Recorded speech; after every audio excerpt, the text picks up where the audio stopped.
Now here's each and everything you need to do before the big update. Let's talk about it. What's good YouTube, NoGoodEman here, coming to you today with a checklist before the update. So guys, before a big update hits, we hit you guys with a know-how, each and everything you need to be doing before that big update does drop. So before we get into that, make sure you leave a like on the video. As always, subscribe, turn on post notifications, all that other good stuff. Now, let's talk honorable mentions because honestly, I do want to start here and say that if we go to the exchange shop, if we go to Mana Crystal Exchange, you guys need to be utilizing your Mana Crystal Exchange shop to its fullest potential, meaning you need a bunch of your low tier mana crystals. Honestly, this is one of the most important things in the game, one of the most item crafting used material, and honestly, you need to be utilizing these to its fullest potential. You can get an abundance of these in reverse mode. I just finished up playing reverse mode on stream and I got so many of these, so you guys can definitely get a bunch of these here, but the main way you can get these is by doing your mining dispatch. So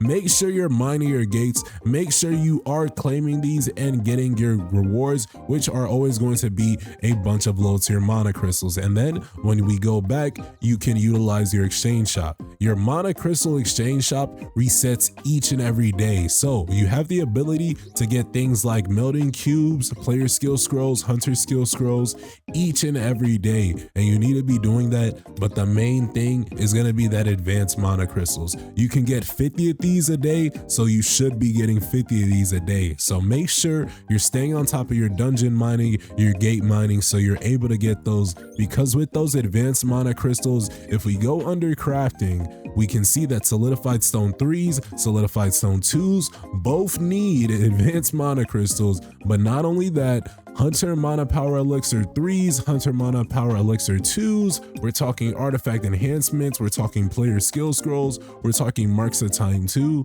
all that takes advanced mana crystals. So guys, you want to be in a spot to where you don't need to ever worry about what's on the right side, but what's on the left side. So go ahead, always stack with this in mind. I have a good amount here, 400, but I am never going to settle for that. I'm always going to need more because I'm going to always want to evolutionize my skills, my player, my Sun Jinwoo, or my hunters. But now let's get into the checklist. Starting with number 5, we are going to talk about prepping for that newest job change. So when the newest job change hits, before we even get into that, let's talk about the requirements. So for the Monica Shadow Soul Shepherd job change, the requirements here were to clear Soul Shepherd Metis on chapter 15 on hard, reach 90 total power on with Sun Jinwoo, 90k, and then clear Battle for the Trials floor 35 in player mode. So what can we theorize for the next job change?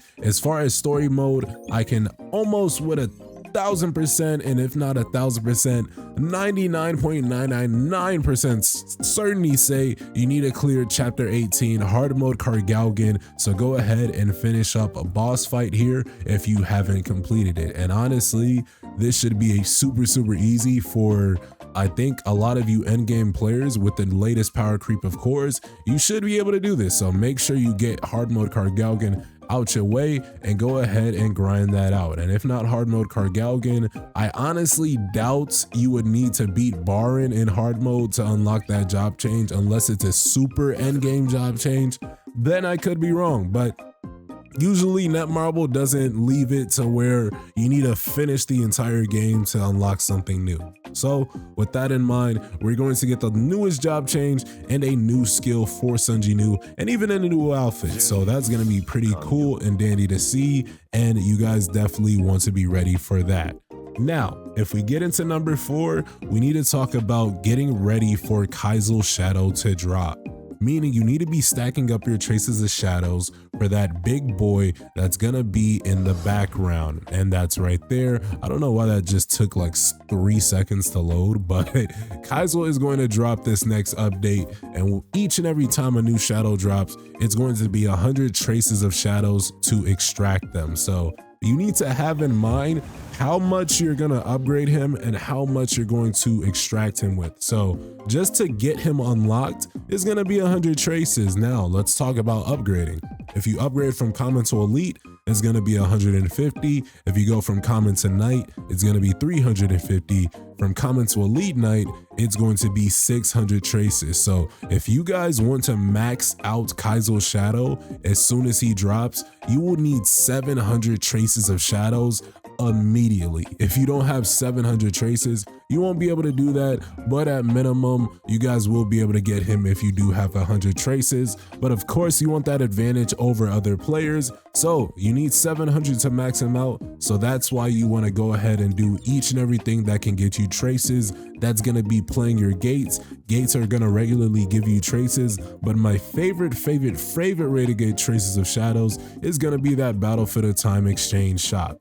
This is why we always drop a guide when it comes to Battlefield of Time, so make sure you guys are always watching the Battlefield of Time guide videos so you know how to get the highest score possible, get the best rank in your servers, and get the best opportunity to get even more traces of shadows. If we're talking about number 3, that's going to be gearing up for the newest Workshop or Brilliant Light mode dropping, and that's going to be hard mode BARAN the Demon King. Now, as far as the power requirement, I personally theorize that we're going to see power requirements limiting up to 1.1 million to 1.2 million total power. And that's going to be super insane, guys. So make sure that you are utilizing cores to your biggest potential and getting your power as high as possible. But you also want to be building up your Sun Jinwoo and your hunters with dark and weakness metas in mind, so you do have the advantage when BARAN does drop, because I'm not saying everybody's going to be out the red. I can 1000% say everybody's not going to be in the red, and everybody's not going to be in the white. Some people might not be in the red. Whatever the case may be, there's going to be people struggling. There's going to be people that's going to be doing well. The point is, you want to be in your best position possible, whether you are struggling or doing well. So optimize your Sun Jinwoo, put on that dark meta, optimize your hunters, put on that wind meta, put on that dark meta, put on that light meta. Maybe you can try Gogun He Cha Hey. I've been talking back and forth with the community, and it looks like those two hunters are actually doing pretty well in Workshop or Brilliant Light, so they might be helpful in hard mode as well. But I personally think that you can't go wrong using an elemental meta. Now, of course, I'm not saying all you guys have maxed out hunters, but if you do, that is all the better. So definitely with KAISEL dropping soon, you can definitely expect a buff to Charlotte and Harper. So the dark meta is going to be very spoken for very soon, but the wind meta is currently a very strong meta, especially right now with Workshop or Brilliant Light. So go ahead, throw Woojin Chul, Hansi Mei, and Amamiya Mirai on your team and give them a whirl. Number 2 is going to be stopping your fusing. So you guys actually want to stop fusing your runes and your blessing stones. So you actually don't want to let that fuse, and you want to stop doing that, because with this new job change dropping, we are going to get new skills, and we possibly will get new blessing stones as well. And if it's plural and we get more than one this time, you have an increased chance to get the newest blessing stones and skills in the game and get that total advantage over other players. If we look in the just basic fusion section, you can get a super success rate of 2%, unlocking any heroic blessing stone in the game. So this is going to be thrown in when a new one gets added, so you have up to a 2% chance to possibly get a new blessing stone on the first day of release. So why wouldn't you save your simple fusions and then go ham when an update does hit? We got about 20 fusions right there, and then for the runes we got about 18 fusions right there. Again, with the new skill dropping, is going to be the skill itself, and then it's going to be about 4 runes. So you're going to have to unlock up to 4. You're going to have to unlock one skill up to 4 times, guys. So definitely with RNG in mind, you want to be stacking up each and everything you can. As you can see, I have skill rune premium chests, I got blessing stone premium chests. I've got this all stacked up. I'm not gonna open a single thing until the update hits, not even the full moon lucky boxes. I think honestly I can utilize this all and just open them all after the update hits, and then I can fuse after the update hits. So honestly, my account, or where I'm at, there's nothing to do but just stack and wait. And if you guys do this as well, you will see unexpected returns. Now, number one is going to talk about the rate up and custom draws. Now, first and foremost, let's swing on over to custom draw just really quickly. We need to talk about what's coming to custom draw, and that's going to be the two Dark Hunters, Charlotte and Harper. So Charlotte and Harper will be dropping in this next update, so make sure you guys are saving your custom draw tickets for them if you are planning to invest in them for this next update. Now, I will say that Charlotte and Harper as a dynamic duo are pretty broken, so you guys do want to consider it. I know they're not game original characters or mono original characters, but we do have to consider the meta at hand. So definitely keep some draw tickets in mind waiting for them. And you never know, there could be a new Sunjinu SSR weapon. I'm hearing some talks of maybe there might be, maybe it's craftable. Who knows? We have to wait and see.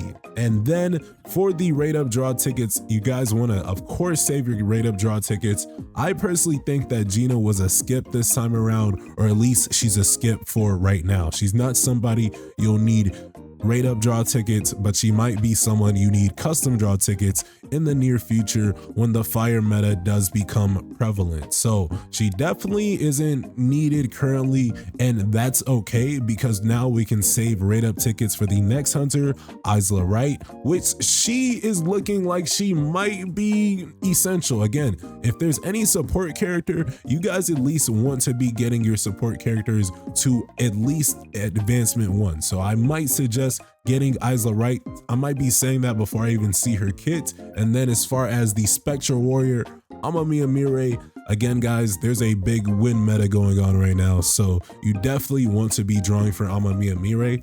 I think you should be maxing her out, and we've been saying this for the longest of time. Last time her banner was up, I've been telling you guys to keep drawing for Mirai, keep drawing for Mirai. You didn't listen then, so hopefully if you're watching this video and you don't have Mirai but you have some draw tickets, you'll listen now. So go ahead, draw for the Spectral Warrior and you won't regret it. But guys, that is each and everything you need to do before the big update hits. What do you think of that checklist? Go ahead and leave your thoughts, theories, and comments below.